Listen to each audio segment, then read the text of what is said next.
All right, week 12 in the books. Was finally able to get this done before the Thanksgiving weekend. I hope you guys all have a great holiday.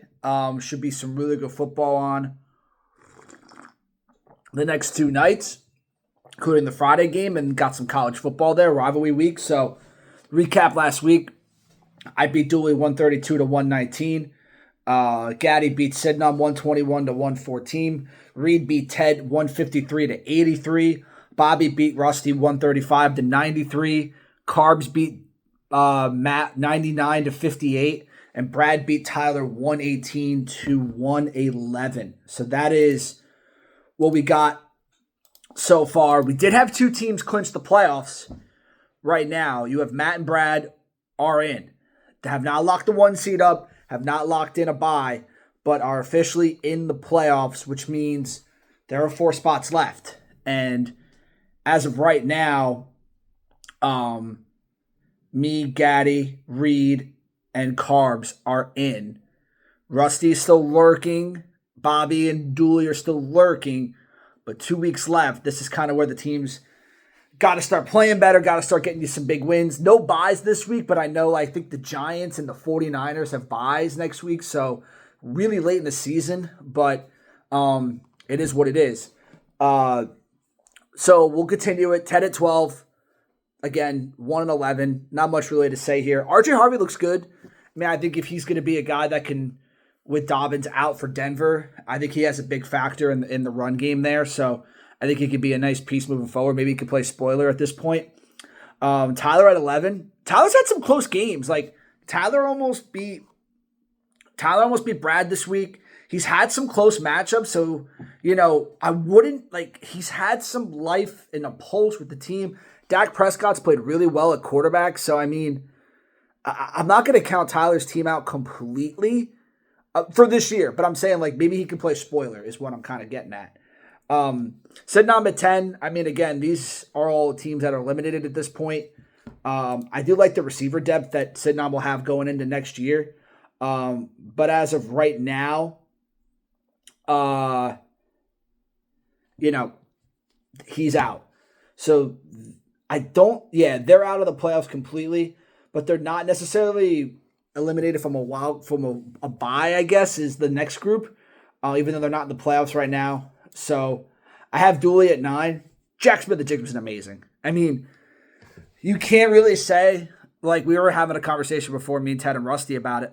What wide receiver besides JSN has really stood out and had this unbelievable year, a year you kind of expected? He has been by far the best receiver. Right now he's on pace to break the single season receiving record broke by Calvin Johnson. And even though Seattle's been force feeding him the ball and they just continue to keep throwing it his way, it doesn't even matter. He's done such a good job of getting open, and he has just had a phenomenal year. So Dooley's got a really good receiver. If only he had a really good Bengals receiver to pair with him, that would have been really good. If you had a guy like Jamar Chase with Jackson Smith and Jigba, that would maybe be the best receiver duo in fantasy right now. You would think if you had that on your plate, listen, baby stuff's not cheap, Dooley. You could have had an easy road to the playoffs with those two guys, but you decide to go and trade them. That's something you're gonna have to live with the rest of your life. Bobby's team at 8. We kind of been through it. It was a nice win last week. Still at 5 and 7, you would need a couple things to happen. Got to win the next 2 games for sure. But technically not eliminated yet. James Cook's been phenomenal. James Cook has really, I think, Gibbs gets a lot of conversation. Taylor, McCaffrey, a lot of these big time. I don't think people talk about how good James Cook's been. Not just this year, but the last couple years. He's really been the biggest part of the Bills' offense, not just Josh Allen. Who do you trust? Besides Allen, who do you trust in that offense besides James Cook? It's got to be Cook. I don't think there's anybody else. I got Rusty at 7.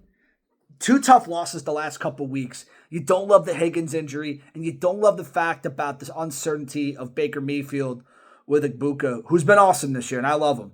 But if you're going to have Teddy Bridgewater, love Teddy Bridgewater, but he looked terrible the other day. He looked awful. So, it is it just was not. It was not a good look. It was not a good look. So I worry about not just him, but if Mike Evans does come back, I don't think he will. But Godwin, if Cade Otton, like some of the other Bucs receivers, I worry about them if Teddy Bridgewater has to start multiple games. I just that's the way I feel right now. I got Carbs at 6. It was really close between me, Rusty, and Carbs, but I have the points 4/10, so that's kind of the only tiebreaker I had. But yeah, Carbs has got Wandell, who had a great week last week. Can him and Ted McMillan cover for Drake London? He might be out for a couple of weeks there. I might have to sneeze. Do I have to sneeze? No. Good. So I got Carbs team at 6 right now. He's in the playoffs and, locked into a spot. I'm at 5.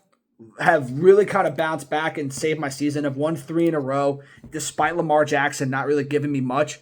Jahmyr Gibbs has been fucking awesome. And I don't win, obviously, this week against Dooley without him.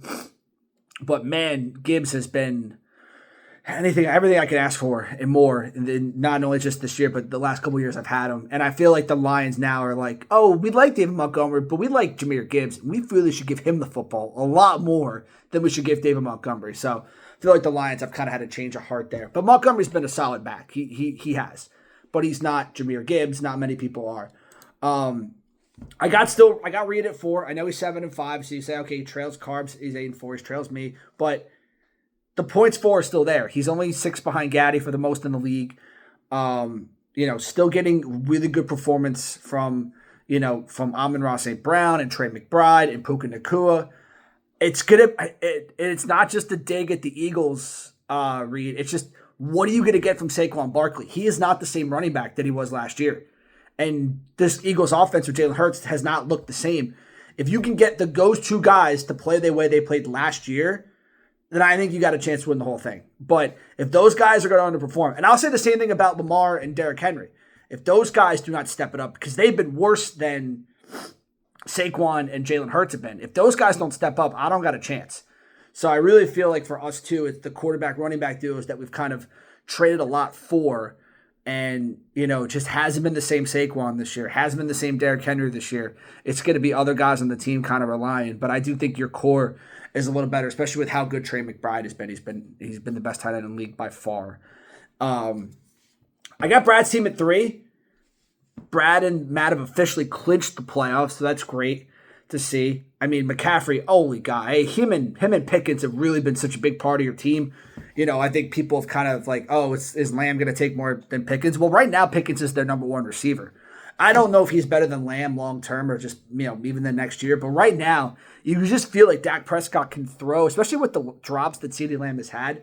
You feel like George Pickens is going to make the catch no matter what. So he's been really, really good. And Brad's team set at 9-3 right now. Matt's team, I still got at 2. But I'm worried. 58 points. 58 points is really bad, man. Like, to me, I probably should switch Brad and you. I didn't want to make 2 drops back, I guess, but I probably should have put Brad ahead of you. I made that mistake. It's too late. They're already set in stone, but Brad seems better than yours. But 58 points for a team that's 9-3 is unacceptable. It just is. Not saying the team can't bounce back. Not saying that it was just a fluke week, but, you wouldn't have beat anybody last week. So the team's got to play better, Matt. You know it and I know it. And I'm putting Gaddy back at 1. Look, the team's won 4 in a row. Still leads the league in points 4. Am I worried that J.J. McCarthy is a worse quarterback than me? Yeah, because Justin Jefferson clearly is not getting the ball efficiently, but he might be out. And, maybe he doesn't play, and this guy Brosmer can't be any worse, you would think. But I still believe in the rest of the team. I still think Gaddy's got a great chance. Devontae Adams has been a stud. You get Jamar Chase back. You have Rashee Rice, who's been, really, really good since he's been back off the suspension. So, listen, the team's in great shape. It's going to be, can Mahomes give you that kind of vintage fantasy performance that you're kind of used to? So those are our power rankings, but we got 2 weeks left, boys. 2 weeks, and you got the playoffs. I was kind of hit that before. Me and Carbs have a huge matchup this week. You got Really much on the line. Carb sitting there at 8-4. Me sitting there sitting at 7-5. In the playoffs as the 6th seed right now. So like really, really, really need to win this matchup. And Carb sitting there at 8-4. Has not locked in, but you would figure if him and Gaddy at 8-4 win their respective matchups this week, then you would think they're going to be locked into the playoffs right now.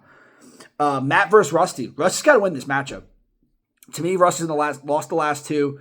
He would probably need me or Reed to lose because we're both 7-5.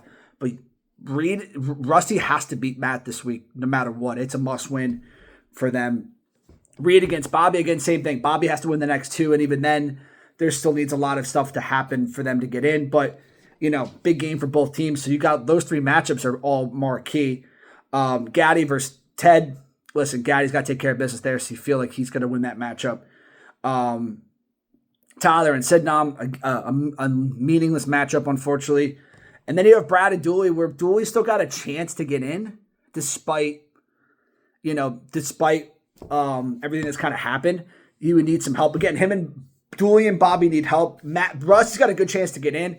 But right now, if me and Reed can hold on at 7-5, then it's going to be interesting to see how it would all go down. So right now, if the season ended today, Brad and Matt still get the bye. I would play Gaddy in the first round, and you would have Reed and Carbs, and then you would have the other teams looking in. So that's kind of how it looks right now. And then if you kind of preview the next week's matchup, I'm looking at it. I play Rusty again. Big matchup between us two. You have Gaddy versus Bobby. Again, if Bobby takes care of business, that could be a big matchup for him. You got Brad and Reed, which Brad may have the bye locked up at this point. He has a playoff clinch spot, but that bye hasn't been guaranteed yet. Reed's got a chance if Brad loses and he wins this week. I'm sorry, he's playing Matt. My bad. So Matt and Reed next week. Matt, same situation, but it's Matt. And then you have Brad and Carbs. Big matchup there for next week. So I'm kind of just looking at the preview there. And Dooley plays Tyler. So that's kind of how you're looking into next week and everything like that. So as we go into Thanksgiving, I wish you guys all a happy Turkey Day. Enjoy the football. Enjoy the college football. And I will see you guys next week.